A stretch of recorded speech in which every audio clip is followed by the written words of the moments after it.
Le merle blanc. Un roi assez vieux avait 3 fils. Les 2 aînés étaient méchants, emportés, brutaux même. Quant au cadet, il était doux, mais assez simple d'esprit. Un certain jour, le roi les rassembla tous les 3 et leur dit: On m'a assuré qu'à 50 lieues d'ici, il y avait une bête merveilleuse qu'on nomme merle blanc. Cette bête a le pouvoir de rajeunir celui qui peut la posséder. Me voilà avancé en âge. Si quelqu'un pouvait m'apporter cette bête merveilleuse, je suis disposé à l'en récompenser par ma couronne. L'aîné, prenant alors la parole, demanda à son père de le laisser aller à la recherche du merle blanc et déclara qu'il ne reviendrait point sans l'avoir trouvé. Le roi lui fit donner des armes, un bon cheval et de l'argent, et le laissa partir. Après avoir marché bien longtemps, il arriva dans une grande et belle ville où régnait alors un roi débonnaire et ami du plaisir. Le prince, bien accueilli par les habitants qui le voyaient porteur d'un beau sac rempli d'or, ne tarda pas à être introduit au milieu de la cour dissipée du roi régnant. De sorte que, 1 an après son départ, il n'était pas encore de retour. Voyant cela, le second fils du roi partit à la recherche du fameux merle blanc, emportant comme son frère un beau cheval, des armes et de l'or. Il lui arriva les mêmes aventures qu'à son frère, qu'il rencontra dépouillé de tout, dans la ville des plaisirs. Malgré cet exemple, il y mena une vie dissipée, oubliant complètement et son père et la couronne promise à celui qui pourrait ramener le grand merle blanc. De sorte que, 1 an après son départ, le roi n'en avait encore reçu aucune nouvelle. Alors le cadet dit à son père: Sire, si vous le permettez, j'irai moi aussi à la recherche de la bête merveilleuse, et Dieu aidant, j'espère vous revenir avant 3 mois. Faites-moi donner un peu d'argent.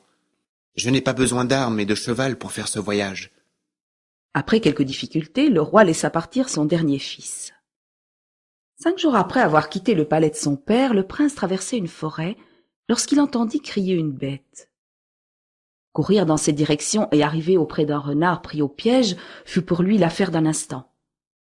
Ému de pitié, le jeune prince débarrassa le renard, qui le remercia en lui disant: Écoute, tu m'as sauvé la vie. Pour te récompenser de ton bon cœur, je me mets à ta disposition. Quand tu auras besoin de mon assistance, tu diras: Renard, renard, passe monts et vallées, j'ai besoin de ton secours. Je viendrai, et il n'est point de chose qui puisse me résister. Je sais que tu vas pour t'emparer du merle blanc. Il se trouve à 2 lieues d'ici, à 100 pas de la grosse tour de la ville. Il est dans une grotte gardée par 2 dragons. Pour endormir ces bêtes, tu prendras 16 pains de 4 livres et 2 oies. Tu mettras tremper les pains dans l'eau de vie, et tu iras près de la grotte jeter ces provisions aux 2 dragons. 1 heure après, le merle blanc sera en ta possession. Cours, et surtout fais diligence. Un dernier conseil. Ne rends service à personne avant que je ne t'ai revu. Adieu. Ayant ainsi parlé, le renard disparut dans la profondeur du bois. Resté seul, le prince continua sa route et arriva bientôt aux portes de la ville où sa mise simple ne le fit pas remarquer.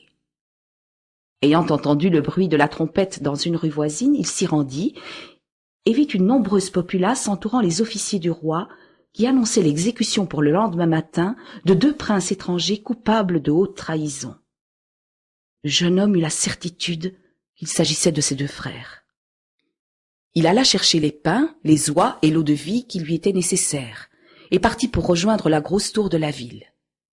Il y arriva, compta 100 pas en allant droit devant lui, et trouva effectivement la grotte du merle blanc. Une grande odeur de soufre le suffoqua, mais il s'approcha et jeta au dragon les provisions qu'il avait apportées. 1 heure après, le fameux merle blanc était en sa possession. C'était un oiseau gigantesque, dont les ailes brillaient comme le soleil. « Que veux-tu de moi? Parle, je suis à tes ordres. » « Je voudrais d'abord que tu fasses délivrer mes 2 frères qui sont prisonniers du roi. » »« Soit, monte sur mon cou, et je t'y conduirai. » Ce disant, le merle blanc se rapetissa tellement qu'il ne parut pas plus gros qu'un coq. Le prince enfourcha ce nouveau coursier et se trouva bientôt au milieu de ses frères, qu'il enleva au nez de leur gardien ébahi. Malgré le bon service que venait de leur rendre leur cadet, les deux princes ne songèrent aussitôt libres qu'à s'emparer de la bête merveilleuse. « As-tu vu la belle carrière d'or qui se trouve là-bas ?»« Non, je n'ai pas songé à la regarder en passant. »« Alors, venez la voir !» Et les trois frères s'approchèrent du gouffre. Pendant que le cadet se penchait pour mieux voir, il fut poussé par ses deux frères et tomba au fond de la mine. Lorsqu'il revint à lui, il songea au renard qu'il avait sauvé, et il se mit à crier. « Renard, renard, passe monts et vallées, j'ai besoin de ton secours. » Ces mots étaient à peine prononcés que déjà le renard était auprès de lui, et en lui léchant les plaies que sa chute au fond du souterrain lui avait faites, il le guérit complètement. « Maintenant te voilà guéri. Il te reste à sortir du trou. À cet effet, tu vas te tenir à ma queue et je te remonterai.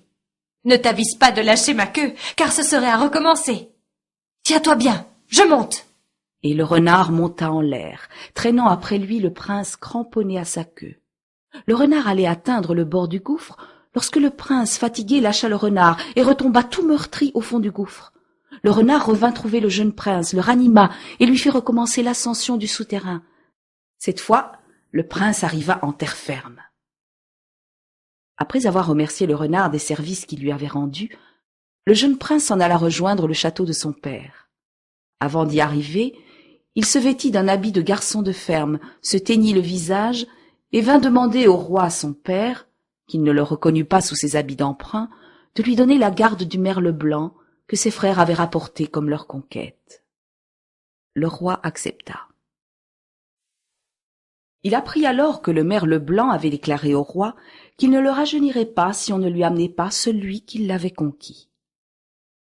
Les deux princes avaient dit à leur père que c'était eux-mêmes qui avaient pris la bête et que c'était pour se venger que le merle blanc disait que ce n'était pas eux qui l'avaient pris. Dès que le jeune prince fut entré dans la salle où se trouvait le merle blanc, il vit l'oiseau s'abaisser et lui commander de monter sur son cou, ce qu'il fit. Une seconde après, tous deux étaient dans la salle du roi, à qui ils racontèrent les supercheries des deux princes. Outré de colère, le roi fit dresser 2 bûchers dans la cour du palais, y fit lier ses 2 fils aînés et les fit brûler vifs. Puis il prit sa couronne et la donna au jeune prince. Un instant après, le vieux roi était redevenu jeune, grâce au fameux merle blanc.